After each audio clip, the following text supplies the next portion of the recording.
Donald Trump, aujourd'hui, je ne parle pas en diplomate, je parle en homme libre, je parle en homme des peuples que votre empire a trop longtemps traités comme des territoires sans voix.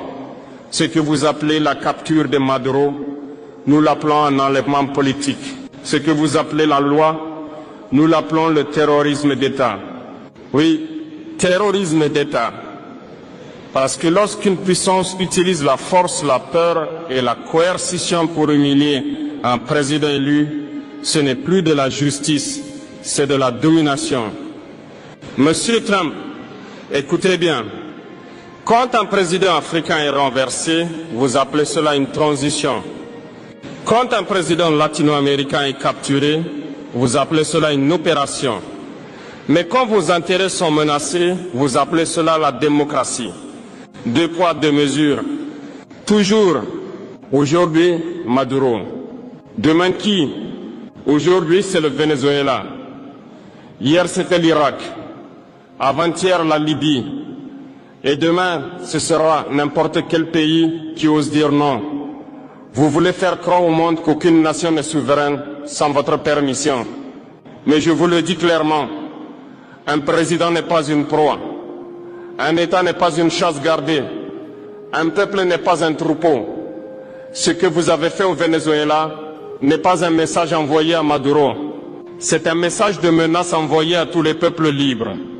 Monsieur Trump, vous avez franchi une ligne.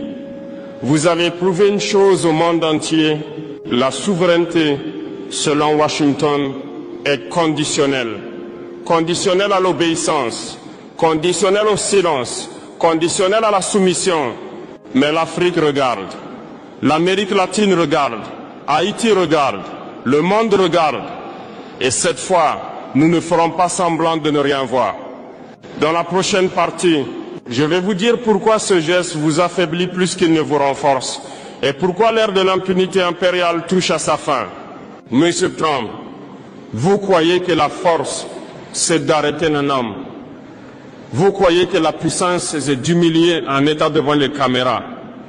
Vous vous trompez. La vraie force, c'est d'être respecté sans menace. Et aujourd'hui, les États-Unis ne font plus peur, ils inspirent la méfiance. Vous avez confondu autorité et intimidation. Arrêter un président étranger, ce n'est pas gouverner le monde, c'est lui dire « nous n'avons plus d'arguments, alors nous utilisons la force ». C'est l'aveu d'un empire qui n'arrive plus à convaincre. Regardez bien ce que vous avez déclenché. En capturant Maduro, vous n'avez pas isolé le Venezuela. Vous avez réveillé la mémoire collective, la mémoire de l'Amérique latine, la mémoire de l'Afrique, la mémoire d'Haïti, la mémoire de tous les peuples qui savent ce que signifie l'ingérence, le chantage, la punition. Monsieur Trump, l'histoire ne vous obéit pas. Vous pensez écrire l'histoire avec des sanctions, des drones et des menaces.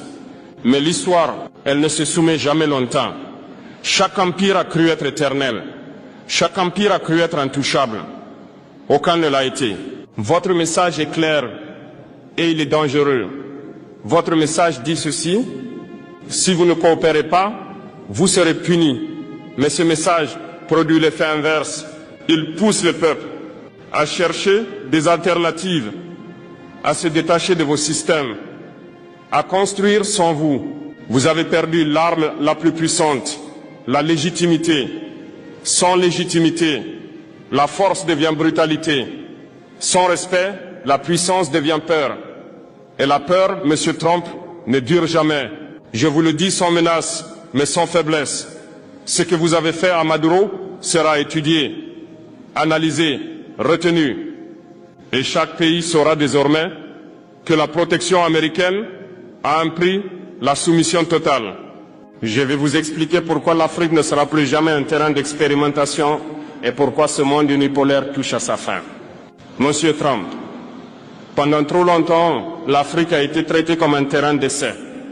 Un endroit où l'on teste des coups d'État, des sanctions, des dirigeants dociles et des peuples qu'on croit sans mémoire. Cette époque est terminée. Ce que vous avez fait au Venezuela, nous le reconnaissons parce que nous l'avons vécu. Sous d'autres noms, avec d'autres prétextes, mais toujours avec la même logique.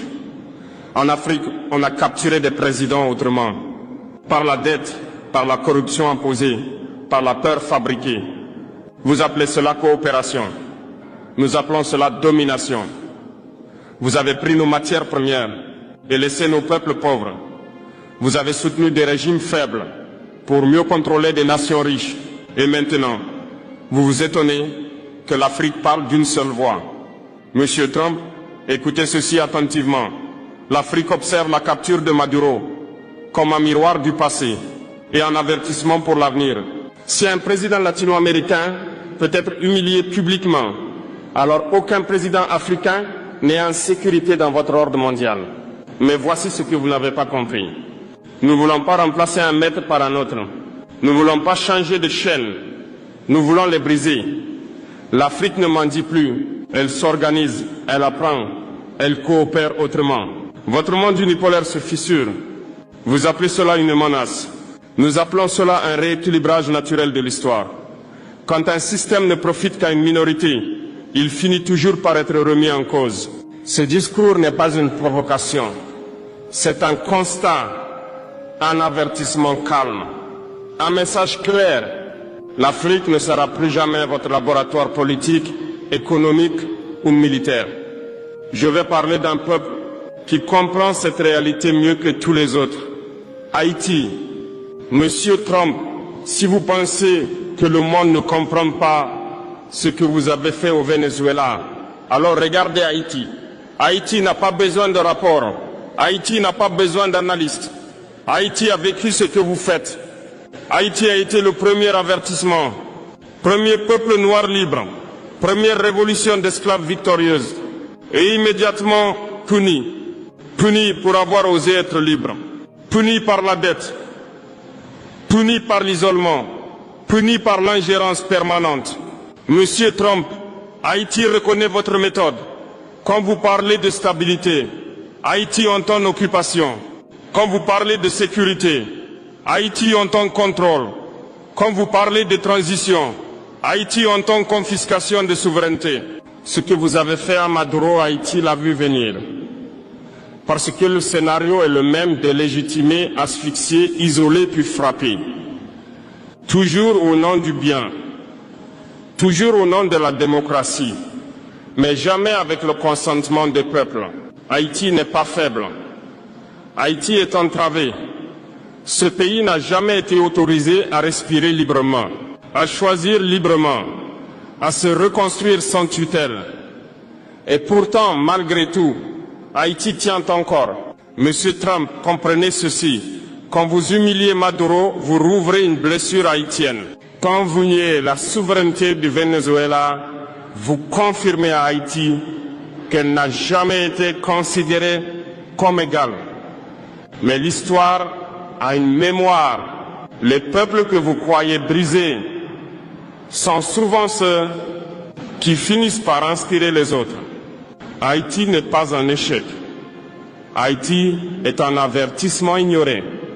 Monsieur Trump, ce que Washington craint le plus n'est ni un pays, ni un président, ni une armée. Ce que vous craignez, c'est l'unité. Diviser pour régner, votre vieille méthode.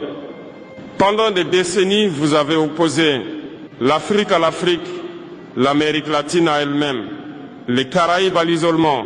Toujours la même stratégie. Diviser, affaiblir, contrôler. Mais quelque chose a changé. Aujourd'hui, les peuples se parlent. Ils comparent leurs histoires. Ils reconnaissent les mêmes blessures. Et ils comprennent qu'ils ont été traités selon un seul et même modèle. Maduro, Haïti, l'Afrique, le même combat. Ce n'est pas une question de dirigeants. Ce n'est pas une question d'idéologie. C'est une question de dignité collective. Quand vous capturez Maduro, vous ne défiez pas seulement le Venezuela. Vous provoquez l'Afrique, Haïti, l'Amérique latine et tous ceux qui refusent désormais la soumission déguisée. Je ne parle pas de guerre. Je parle d'alignement moral, d'intelligence collective, de refus coordonné, de l'humiliation. Et cela, aucune armée ne peut l'arrêter. Je dirais clairement, ce que signifie résister sans se détruire et pourquoi la peur change enfin de camp. Monsieur Trump, l'époque des ordres est terminée. Le monde n'est plus unipolaire. Les peuples n'attendent plus la permission pour coopérer. Ils créent des ponts sans vous demander l'autorisation. Ils échangent sans vos sanctions. Ils construisent sans vos conditions. Monsieur Trump, vous avez appris au monde que résister signifiait se battre, se déchirer, se sacrifier. C'est faux. La résistance moderne n'est pas le chaos. Ce n'est pas la violence. Ce n'est pas la haine. La vraie résistance est intelligente. Résister, c'est refuser les règles injustes sans tomber dans les pièges. C'est produire ce que l'on consomme. C'est décider sans tutelle. C'est coopérer sans permission. Vous avez gouverné par la peur, sanctions, liste noire, menaces économiques, pression diplomatique. La peur a été votre arme principale. Mais voici ce que vous n'avez pas compris. La peur fonctionne jusqu'au jour où les peuples n'ont plus rien à perdre. Et ce jour est arrivé quand un pays comprend que l'obéissance ne le protège pas, il cesse d'obéir. Quand un peuple voit qu'un président peut être capturé malgré les concessions, il comprend que la soumission est inutile. Résister, c'est se renforcer. Ce n'est pas se fermer au monde. C'est choisir ses partenaires. Ce n'est pas s'isoler. C'est se libérer du chantage. La résistance moderne est économique, culturelle, mentale.